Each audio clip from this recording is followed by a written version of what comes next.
১৯৭৯ সালের ইসলামী বিপ্লবের পর যুক্তরাষ্ট্র ও ইরানের সম্পর্কের ইতিহাসে এমন মুহূর্ত আর আসেনি। প্রায় ৫ দশকের বৈরিতা পেছনে ফেলে এবার দুই দেশের প্রেসিডেন্টের মধ্যে সই হয়েছে একটি গুরুত্বপূর্ণ চুক্তি।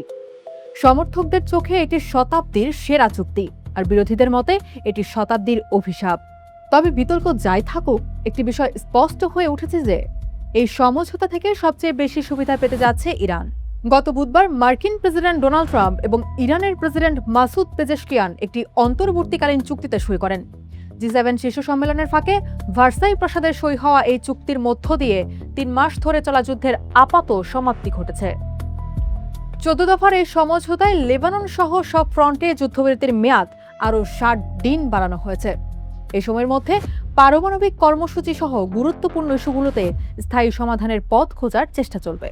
বিশ্লেষকদের একাংশ মনে করছেন এই চুক্তি ইরানের জন্য শুধু যুদ্ধ থামার সুযোগই নয়, বরং নতুন এক কূটনৈতিক ও অর্থনৈতিক বাস্তবতার দরজাও খুলে দিতে পারে।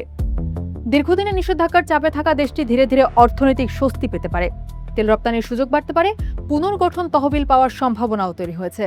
একই সঙ্গে আন্তর্জাতিক অঙ্গনে ইরানের রাজনৈতিক ব্যবস্থার গ্রহণযোগ্যতাও আরও বাড়তে পারে বলে মনে করা হচ্ছে। লেবাননের বিশ্লেষক সার্কিস নাউম এই চুক্তিকে বড় ধরনের সমঝোতা হিসেবে বর্ণনা করেছেন। তার মতে, নিষেধাজ্ঞা ও অর্থনৈতিক সংকট ইরানকে নতুন পথ খুঁজতে বাধ্য করেছে, আর একই সঙ্গে যুক্তরাষ্ট্রও নতুন কোনো যুদ্ধে জড়াতে অনাগ্রহী। তবে সমঝোতা সবাইকে স্বস্তি দেয়নি। ইসরায়েলের কিছু বিশ্লেষক মনে করছেন, দীর্ঘদিন ধরে ইরানের উপর চাপ প্রয়োগের যে কৌশল ছিল, এই চুক্তি সেটিকে দুর্বল করে দিয়েছে। তাদের মতে এতে ইরানের অবস্থান আরও শক্তিশালী ও বৈধ হয়েছে। উদ্বেগ রয়েছে পারস্য উপসাগরীয় দেশগুলোর মধ্যেও। আঞ্চলিক শক্তির ভারসাম্যে এই চুক্তি বড় পরিবর্তন আনতে পারে বলে আশঙ্কা করছেন বিশ্লেষকরা। ফলে মার্কিন সুরক্ষার উপর নির্ভরতা কমে নিজেদের কৌশল নতুন করে সাজানোর চিন্তাও শুরু হয়েছে। তবে ইরান বিশেষজ্ঞ অ্যালেন ভাটানকা এই মূল্যায়নের সঙ্গে একমত নন। তার মতে এটিকে আত্মসমর্পণ হিসেবে দেখা ঠিক হবে না, বরং দীর্ঘদিনের ব্যর্থ নীতির পর এটিই ছিল সবচেয়ে কম ক্ষতিকর বিকল্প। এখন প্রশ্ন একটাই, এই সমঝোতা কি মধ্যপ্রাচ্যের দীর্ঘস্থায়ী শান্তির পথ খুলে দেবে, নাকি এটি কেবল সাময়িক বিরতি?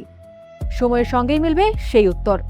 তবে আপাতত এটুকু স্পষ্ট, এই চুক্তির ফলে মধ্যপ্রাচ্যের ভূ রাজনীতিতে ইরানের অবস্থান আগের চেয়ে আরও শক্তিশালী, আরও গ্রহণযোগ্য এবং আরও প্রভাবশালী হয়ে উঠতে পারে।